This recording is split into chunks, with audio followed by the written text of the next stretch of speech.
Não, se fosse 30 mil, eu tava feliz demais. Olha só, Marcela, deixa eu entrar num detalhe importante, hein, gente? Pós-graduação, nós vamos sempre aprofundar. Olha como nós conseguimos estudar esse assunto com qualidade, hein? Todos os pontos, todas as provas, todos os momentos, o pessoal aí contribuindo. Olha o Estevão dando risada, Estevão aí. Agora, para fechar com chave... Oi, Marcela.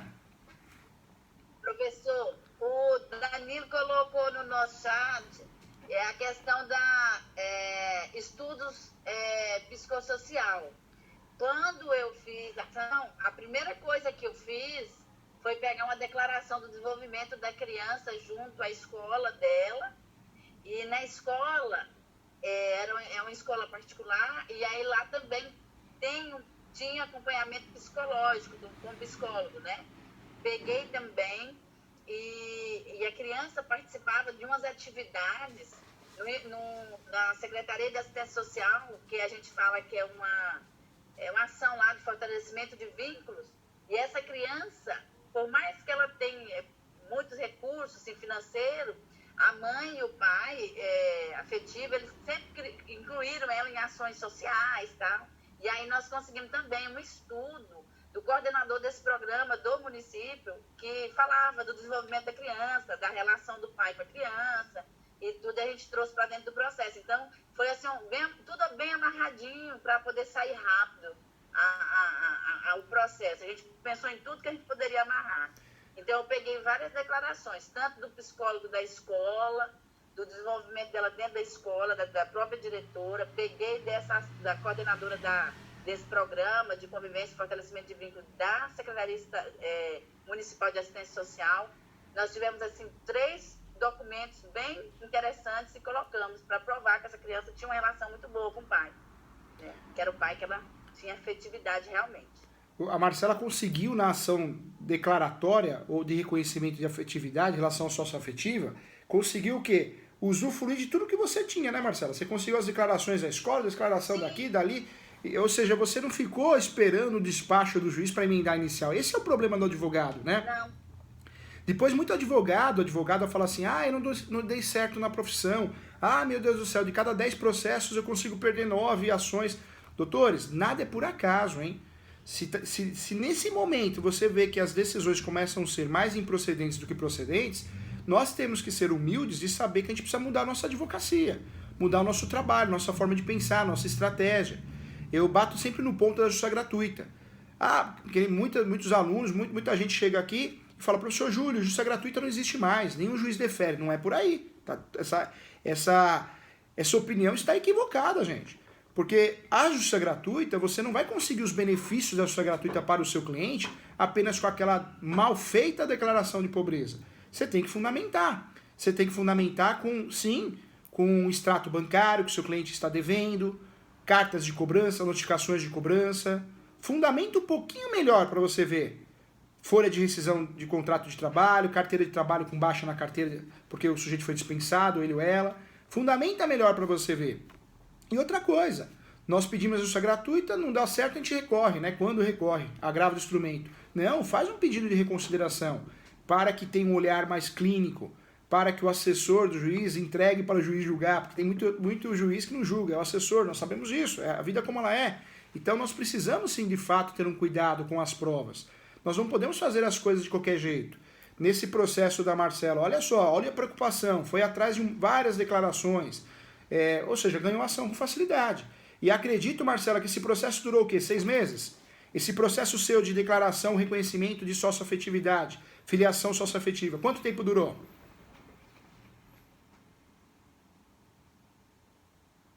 Abre o áudio aí, Marcela. Quanto tempo durou? Professor, durou quase um ano mesmo assim. Não, foi rápido, foi rápido. Enrolou uns 8 meses. Muito bom, muito bom. O cliente ficou contente. Eu tenho um processo aqui de reconhecimento de filiação socioafetiva no escritório que já vai para 3 anos. Então, ou seja, competência sua, o cliente que ajudou e o judiciário que aplicou a tutela de excelência, né? Julgando de forma rápida. Legal, bacana. Você pediu tutela antecipada, não? Não, pedi não. Tá. Pedi não. Vamos lá, vamos para... Pedi não, porque o que nós queríamos mesmo era o final dela, e a tutela não tinha nada assim louco pra gente pedir ela tão antecipada e tal, tava tudo muito tranquilo, né? E a criança, ela já residia com o autor da ação? Ela já residia, Marcela? Já. Legal, legal. Sempre, desde 6 meses. Ele era o pai, né? Ela já estava estudando o ensino médio. E falando em tutela, existe uma discussão também, gente. Muitos doutrinadores, muitos juristas possuem entendimento que a tutela antecipada em sede de ação de reconhecimento de socioafetividade seria incompatível. Isso não é a grande maioria, existe uma discussão a respeito disso, mas tem um entendimento por parte da doutrina e jurisprudência que seria incompatível. Então também outro assunto interessante aqui para a gente estudar na nossa pós-graduação, na oficina de prática, hein? Olha só, o que o Danilo fala, Danilo sempre atento aqui. Professor, nesse caso, diante do direito ser indisponível, seria necessário realizar o estudo psicossocial? Danilo, nessas ações declaratórias de socioafetividade, o ideal é trabalhar com todas as provas, em todas. Laudos técnicos, né? Até a perícia, que a perícia seria feita nesse sentido. Aí vai do judiciário entender se precisa dessa prova, se existe a necessidade, se as provas que já pactuam ali do processo, né, que são anexas ao processo, já satisfaz. Então vai do judiciário, mas entendo que o advogado, na inicial, ele tem que pedir tudo, hein? Marcela, como que você atuou? Você chegou a pedir perícia? Você chegou a juntar um laudo psicossocial? Lembrando que não é obrigatório, ele é importante para fins de convencimento. Obrigatório não é, viu, Danilo? Segundo o entendimento jurisprudencial. Então, obrigatório não é, mas para fins de convencimento faz a diferença. Você pediu alguma coisa assim, Marcela, nessa ação? Não, eu juntei, quando eu fiz a inicial, eu já coloquei toda essa documentação, né?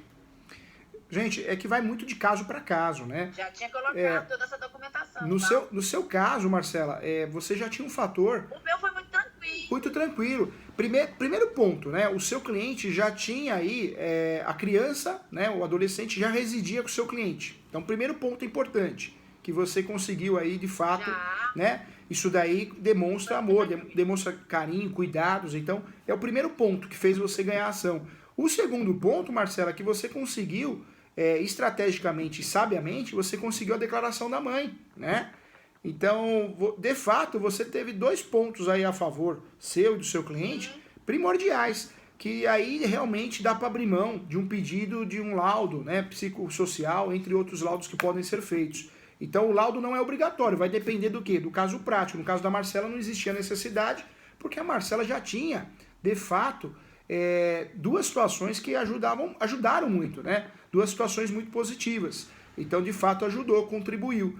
Mas numa situação, Danilo, onde talvez a mãe não autoriza, não deseja, a mãe é sumida, o pai é sumido, ou ainda, né, uma situação que não exista a convivência, a criança, adolescente não reside com o autor ou os autores da ação, aí talvez esse laudo, esse estudo, né, psicossocial seja eficaz. Então, vai realmente de encontro com a prática, com o caso prático. Não é obrigatório, mas muito eficaz em diversas situações, a não ser numa situação mais resolvida, igual a situação da Marcela, que atuou muito bem como advogada. Parabéns, hein, Marcela? Legal, parabéns mesmo. E obrigado por dividir aqui conosco na pós-graduação e na oficina de prática. Faz toda a diferença para todos, né?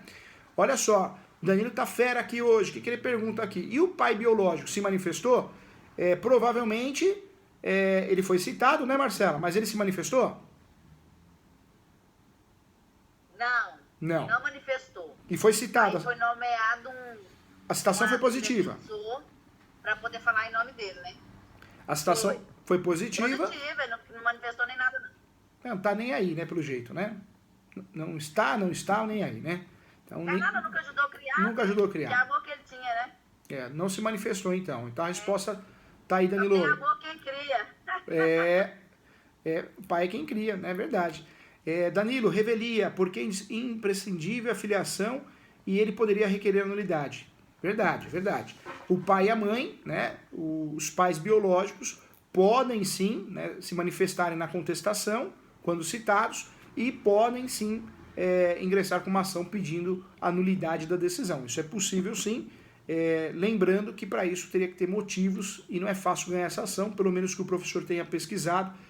Nós não temos no judiciário brasileiro. Se tiver uma ou outra decisão, muito difícil de fato, essas ações de nulidade não causam efeito. É um direito, sim, do pai, é um direito da mãe, mas no Brasil, Danilo, é muito difícil ganhar essa ação de nulidade da sentença que proferiu o reconhecimento da relação afetiva, tá? Aproveitando esse assunto, Danilo, ainda discutindo a prática aqui, pergunto para todos aqui, e a possibilidade da desconstituição desse poder, né, desse direito socioafetivo? Existe a possibilidade? Existe a possibilidade, eu fiz a ação, fui o requerente. A doutora Marcela ganhou a ação. Fiquei feliz, consegui provar o amor, o afeto, todos os requisitos que nós falamos muito aqui na aula, né, falamos sobre o assunto, conseguimos aprofundar com muita qualidade, isso é pós-graduação. Ganhei a ação, agora eu quero voltar atrás. Eu, que fui o requerente, que fui o autor da ação, que fui o requerente no cartório usufruindo do procedimento da ação judicial, é possível eu conseguir a desconstituição? Eu até já falei isso em aula, hein? Mas volto nessa pergunta porque ela é importante. É possível? É possível, Danilo? Marcela? Não. Não é possível. Como é que é? Marcela, não é possível voltar atrás. Vamos dizer que o seu cliente vamos dizer que o seu cliente que comemorou, né, com você a decisão, ele queira voltar atrás. Porque criança é maravilhoso. A hora que vira adolescente, talvez ele fale assim, meu Deus, o que eu fui fazer? Essa adolescente não aguento mais ela. Pelo amor de Deus. Doutora Marcela, quero voltar atrás. Manda ela para morar sozinha, manda ela para morar com a mãe, né? Não dá para voltar atrás, hein? E aí eu falei lá no início da aula que é um assunto, Marcela, que a gente tem que falar com o cliente, né? Provavelmente a Marcela não é boba nada, ela advoga bem. Provavelmente você falou pro seu cliente, né? Olha, é uma decisão que não dá para voltar atrás. Não dá para depois que a gente conseguir êxito na ação ou no procedimento extrajudicial, não dá para a gente pedir, né, para voltar atrás, a desconstituição. Você chegou a falar para o cliente, Marcela? O professor acredita que ele já sabia. É que esse nível de cliente, já né? Sabia que não podia. Por isso essa ação de declaração de socioafetividade, filiação socioafetiva, é uma ação muito bem cobrada.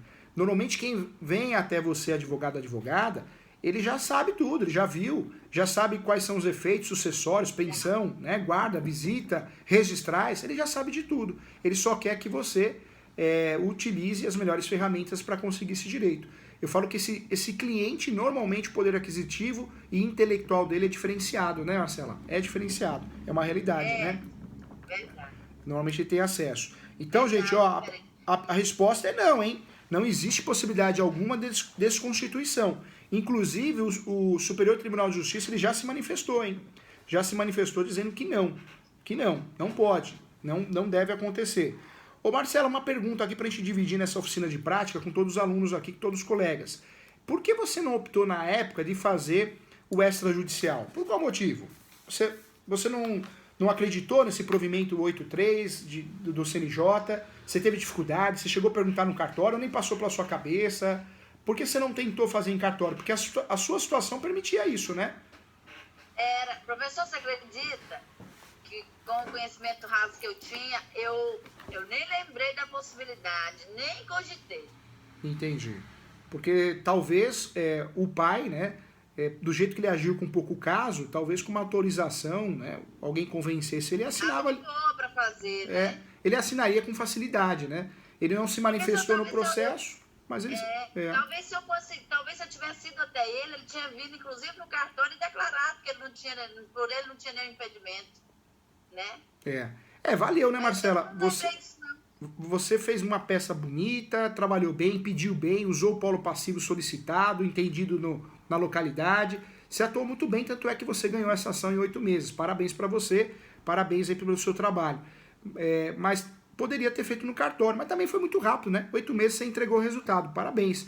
Mas poderia sim ter feito no cartório, hein, Marcelo? Usufruindo aí do provimento 83 de 2019 do CNJ, hein? Poderia ter feito no cartório. Não sei se compensaria, talvez compensaria em termos de tempo, né? Talvez compensaria. O Danilo pergunta aqui as custas. Na ação declaratória de socioafetividade ou filiação socioafetiva, o ideal é que a gente use realmente o valor da causa como valor de alçada. Não é um valor patrimonial. Então, o ideal é que você use R$1.000, um salário mínimo, até para que as custas para o seu cliente fiquem um valor abaixo.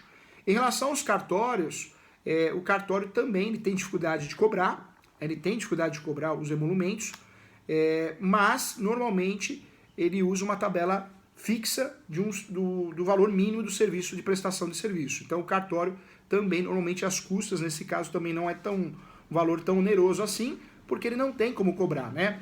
Isso é igual você fazer um registro, uma averbação de um imóvel. Quando não tem um valor econômico, existem tabelas de valores mínimos, e normalmente o que é aplicado é o valor mínimo. Então, nesse caso, o que é aplicado, Danilo, é o valor mínimo. No seu caso, Marcela, você jogou o valor da causa de quanto lá?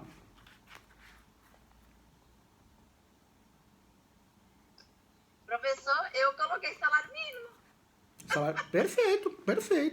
Perfeito. Um salário mínimo, R$ 1.000, perfeito. E aí você pega advogado que não é estudioso igual a gente, né?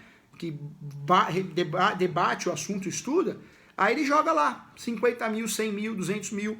Eu falo isso porque o professor foi contratado recentemente para fazer a defesa. O pai não queria. O desejo do pai biológico é que a ação declaratória de socioafetividade, filiação socioafetiva, fosse improcedente. Então eu fui contratado para fazer essa defesa, né? Fiz a defesa, e o advogado, o que me chamou a atenção, que o advogado do outro lado colocou o valor da causa de 1 milhão. 1 milhão, gente, e não pediu justiça gratuita. Tudo bem que do outro lado, provavelmente, tínhamos uma pessoa, porque deve estar vivo, né? Existe uma pessoa que tem uma situação financeira privilegiada. Mas já pensou qual o valor dessas custas que ele pagou, hein? Sem necessidade, né? Então, a advocacia, gente, também é pensar em quanto o nosso cliente vai gastar. Poxa, numa ação que não tem necessidade de você usar um valor alto, você vai usar só um valor de alçada? Por qual motivo você vai jogar 1 milhão? Falta de conhecimento, né, gente? Falta de conhecimento. Falta de conhecimento, e quando você faz isso, falta de responsabilidade, né? Porque você aumenta muito o valor dos custos, dos gastos do seu cliente, a taxa judiciária é com base no valor da ação. E o Danilo falou tudo. Você aumenta muito o risco da sucumbência. Tanto é que esse processo está em andamento. Fizemos uma defesa maravilhosa, porque vai vir sucumbência. Uma sucumbência em cima de 1 milhão é interessante, né, gente? Maravilha, né, Danilo? Maravilha. Descaso, né, do advogado do outro lado, não sei de onde ele tirou isso, 1 milhão. Loucura, né? Aí que tá a diferença do profissional, do especialista para o clínico geral. Aí que tá a diferença do bom profissional. Porque talvez até o advogado lá do outro lado foi induzido a erro. Talvez o advogado foi induzido a erro. Talvez o cliente virou para ele e fala, talvez ele até jogou R$ 1.000 igual a Marcela, igual eu faço. Mas talvez o cliente virou para o advogado e falou, não, doutora, R$ 1.000 não, esse caso vale 1 milhão para mim. Tá bom, você quer que põe 1 milhão? 1 milhão. Né? Mas aí vai do advogado, conhecimento técnico, conhecimento jurídico, processual e prático, de falar para o cliente, calma, respira. Aqui eu não vou jogar 1 milhão, não que a sua ação não tenha um valor maior, não é isso. É que é um valor de alçada, é para cumprir tabela, só para cumprir o requisito do artigo 319. E tem outra, se aumenta o valor, você vai gastar mais, custas judiciais, e se perder a ação vai ter sucumbência. Você explicando com calma, com cuidado, sem juridiqueza, de forma didática e objetiva ao cliente, ele vai entender. Provavelmente ele vai entender com facilidade. Principalmente se você falar em relação ao bolso, né? O órgão mais sensível é o bolso, não é isso? Então se você falar para ele, ó, você vai pagar custas, olha a diferença aqui. Por qual motivo? De forma inútil. Ele vai entender. Não sei o que aconteceu, não sei o que foi a conversa, a gente não pode se meter na relação de cliente e advogado, né? A relação deles, mas me chamou a atenção. Me chamou a atenção porque realmente não tem necessidade, não tem o porquê você jogar um valor da causa tão alto, sendo que o valor não é um valor determinado pelo artigo 292 do Código de Processo Civil. Não é um valor determinado pelo artigo 292. Nós estamos falando de um valor de alçada. Eu vou chutar qualquer valor, um salário mínimo, R$ 1.000. E sabiamente tem que ser feito assim. Assim como acontece na ação de retificação de registro público. Na ação de retificação de registro público, valor é valor de alçada. Não existe um valor determinado. Então eu jogo R$ 1.000, eu jogo um salário mínimo. Não tem o porquê. Uma vez eu fiz uma ação aqui no escritório, ação de retificação de registro público. Ele queria mudar de nome, ele não gostava do nome dele. E eu joguei naquela época um salário mínimo. E aí o cliente, né, já tinha acesso ao TJ, já teve acesso à peça, ele falou para mim, professor Júlio, eu estou chateado. Eu falei, mas por que você está chateado? Comigo? Ele falou, estou muito chateado. É caso até de perder a amizade. Poxa, meu nome, meu valor não é só R$ 1.000. Olha a cabeça do sujeito, gente. Aí eu expliquei para ele, falou, calma, respira, você tá viajando na maionese, toma um Rivotril, para com isso, né? Para com isso porque R$1.000 ou um salário mínimo é valor de alçada, não tem nada a ver com a sua pessoa, que seu nome vale mais. De onde você tirou isso, meu Deus do céu? Falei pra ele, você tá meio desequilibrado emocionalmente, hein? Aí fiquei bravo. Aí ele falou, não entendia, desculpa. Nada a ver, né, gente? Nada a ver, que papo furado. Mas eu trago aqui na nossa aula porque do ser humano pode esperar. Ele pode pensar tudo, pode sair tudo da cabeça dele, né? Absurdo, né, Danilo? Tá ajudando ele. Mas aí faltou também. Na época caiu minha ficha que por mais que a situação seja simples, né, notória, é obrigação nossa explicar para o cliente, porque ele não é obrigado a saber. Na cabeça dele, o valor da causa tinha que ser o valor que quanto vale o nome dele. Ele achava que valia 1 milhão. Né? Então, ele não é obrigado a saber isso. Então, foi erro meu, foi erro do escritório, e nós aprendemos com os erros. Não pode insistir nos erros. Né? Então, importante isso também. Gente, mais um detalhe importante, então, em relação à paternidade socioafetiva, existe uma impossibilidade da sua desconstituição. Fato, existe essa impossibilidade. E aí eu quero trazer para você um caso também prático do STJ, como é pós-graduação, é alto nível. Olha só, foi feito um pedido no judiciário. Essa situação foi matéria de recurso especial, recurso extraordinário, e chegou até o STJ. E aí no pedido, o pedido justamente foi feito para a desconstituição da paternidade, do vínculo socioafetivo. Né? Foi esse pedido. Só que olha que interessante, como foi a história aqui segundo o julgado? A terceira turma do STJ, inclusive. O sujeito, né, ele postulou em juízo a paternidade da criança, porque ele morava com a mãe, o relacionamento não deu certo, né? Então, o que ele fez? Ele achou, sabendo, através de um teste de DNA, com um fim no relacionamento, descobrindo que ele não era o pai biológico, ele achou que isso era motivo para ele pedir a desconstituição da ação de socioafetividade que foi feita. Porque apesar de ele ser pai biológico, no primeiro momento ele achou que não era. E como ele vivia com a mãe, e ele tinha aí o contato com a criança, ele fez uma ação declaratória de socioafetividade. Porque naquela época, segundo ele, no caso concreto, não restava dúvida em relação à paternidade. Ele achava que não era o pai, olha que confusão, né? E no fim das contas ele era o pai biológico. E aí, com o fim do relacionamento, foi feito o teste de DNA, ele descobriu que não era pai biológico, mas ele virou pai não através do direito biológico, investigação de paternidade, mas sim através da ação declaratória de afetividade, de reconhecimento de filiação socioafetiva. Dentro dessa confusão aqui, ele descobrindo que não era pai biológico, mas o pedido dele no passado foi feito em relação à afetividade, ele usou, o advogado dele, a advogada, 2 advogados, usaram isso para pedir a desconstituição. O que aconteceu? O judiciário, em primeiro grau, segundo grau, inclusive no STJ, chamando muita atenção a essa decisão, a terceira turma inclusive, bateu na mesa e falou, não, como você no passado pediu a filiação afetiva, independente do que aconteceu depois, posterior, você descobrir de fato que não existe aí através do teste de DNA você não era o pai e você achou que era o pai dentro dessa confusão total, o judiciário falou não, ponto final, não interessa a história, não interessa os fatos, se a declaração da filiação foi feita através de uma ação de declaração ou reconhecimento de afetividade, não importa o contexto da história, não importa. Não importa se realmente você é pai biológico, se realmente você não é, não me interessa. Fato é que de forma majoritária o entendimento STJ definiu se você vira pai ou mãe através de uma ação de reconhecimento ou declaração de união afetiva, né? Também outro nome utilizado, você não consegue quebrar isso nunca mais. Professor, é perpétuo? É perpétuo. Professor, mas que absurdo! É o que é, de fato, no entendimento jurisprudencial. Então, o STJ, ele deixou muito claro que qualquer situação, por mais que você consiga, nesse caso aí, ele fez um teste de DNA e provou que não era pai biológico. Mas nada a ver, que fundamento furado, né?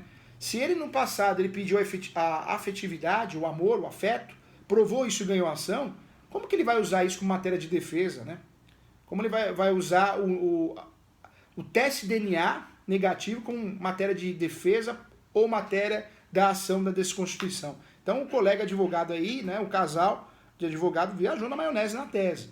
Mas trago como algo interessante para nós, porque nessa decisão o STF acho que estava de saco cheio, bateu na mesa e falou assim, opa, olha só, gente, esquece qualquer situação típica ou atípica na ação declaratória de reconhecimento de afetividade, não vai impactar na desconstituição. Foi isso que ele falou. Então, a decisão foi interessante porque saiu do muro e, de fato, acabou com essa polêmica, com essa contradição, se cabe ou não cabe a desconstituição da relação socioafetiva. Fato é que não cabe. Nenhuma possibilidade vai existir. O que existe, sim, lá na relação biológica, se existe uma ação de investigação de paternidade e, de fato, o sujeito conseguiu provar através do teste DNA que não é filho, que não existe uma relação de filiação, aí existe, sim, uma discussão de mudança de registro, de exclusão no registro, e essa é a discussão registral. Porque também, em relação a alimentos, existe um entendimento que se existe uma relação afetiva, também não consegue quebrar essa relação, não seria uma relação de desconstituição automática, teria que fazer uma ação de exoneração de alimentos. Ou seja, dor de cabeça total, né, gente? Dor de cabeça total, isso é que nem ação de pensão alimentícia de alimentos gravíticos, que nós vamos falar também. Não é o simples fato de provar, não sou o pai, pronto, não preciso mais pagar a pensão.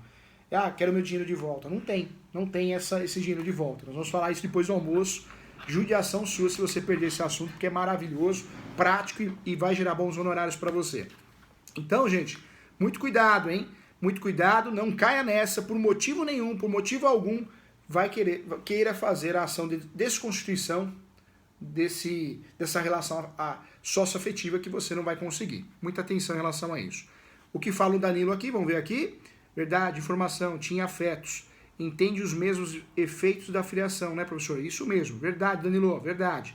Então equiparou o biológico com o afeto. Exatamente isso, Danilo. Danilo está ligadíssimo, exatamente isso.